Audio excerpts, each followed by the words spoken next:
parfois on naviguait à vue. Est-ce qu'il y a un peu de ça aujourd'hui et comment ça s'explique si c'est le cas? Oui, en fait, il y a deux tendances, comme l'a rappelé Arnaud Benetti au sein du gouvernement. Il y a celle incarnée par Emmanuel Macron qui est plutôt sur un style churchillien, du sang et des larmes, donc du coup de dire la vérité aux Français afin de les préparer, ce qu'il n'a pas fait pour la campagne présidentielle parce que c'était principalement impopulaire. Et il y a une autre tendance incarnée par Olivier Véran qui dit que tout va bien. Moi, je pense que quand on analyse la communication gouvernementale, notamment celle d'Emmanuel Macron et celle d'Olivier Véran, celle qui a mieux marché, celle qui a conduit le plus de changements de comportement aux Français, c'est le discours alarmiste, celui qui faisait peur dans la mesure où ça permettait des changements de comportement aux Français. Il faut se rappeler que lorsqu'on était en février-mars 2020, qui aurait pu imaginer que 66 millions de Français auraient accepté de se faire confiner alors qu'on sortait d'une épreuve notamment sociale sur la question de la réforme des retraites. Et je pense qu'Emmanuel Macron a raison dans la mesure où le but de ce qu'il doit expliquer aux Français, c'est de dire que lui n'est pas responsable de la situation, que c'est une crise mondiale et que vraisemblablement, je pense que Bruno Le Maire et Olivier Véran ont tort dans la mesure où c'est trop optimiste alors que les différents éléments qu'on voit à long terme ne sont pas optimistes. Parce que pour réduire l'inflation, il faudrait qu'il y ait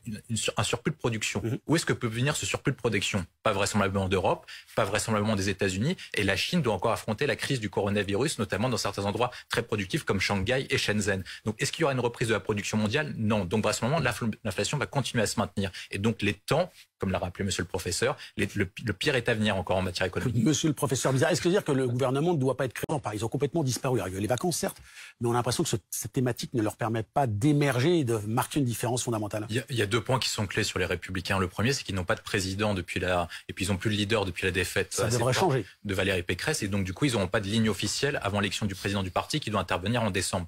Le deuxième point, c'est que leur ligne politique, notamment qui est plutôt libérale, est antagoniste à la volonté des Français d'avoir une relance par la consommation et d'augmentation du pouvoir d'achat. Mais pour reprendre la ligne essentielle d'Emmanuel Macron sur pourquoi est-ce que les Républicains peuvent avoir un intérêt, c'est que Emmanuel Macron a changé de projet politique. Pourquoi est-ce qu'il a été élu? Il a été élu contre l'incarnation, pour une fonction d'incarnation, parce que les Français ne voulaient ni de Mélenchon ni de Le Pen. Par contre, son projet politique a été principalement rejeté par les Français dans la mesure où il n'a pas eu de majorité absolue, donc les Français n'ont pas donné carte blanche. Qu'est-ce qui reste comme possibilité à Emmanuel Macron? En 2017, il avait promis une révolution sur deux sujets, faire un projet européen, mais le projet européen s'est heurté sur la crise sanitaire qui a conduit à un retour des États. Et le deuxième élément, c'est qu'il voulait émanciper les Français, adapter la France à la mondialisation, mais ce projet marche plus. Qu'est-ce qui lui reste comme possibilité? C'est celui d'être le parti de l'ordre, notamment depuis la crise des Gilets jaunes, et donc du coup gouverner avec les Républicains, avec des réformes qui reposent sur la réforme des retraites, la réforme de l'assurance chômage, et des réformes plutôt libérales et des réformes de l'État. 5 secondes. Non, juste avec quand même des divisions au sein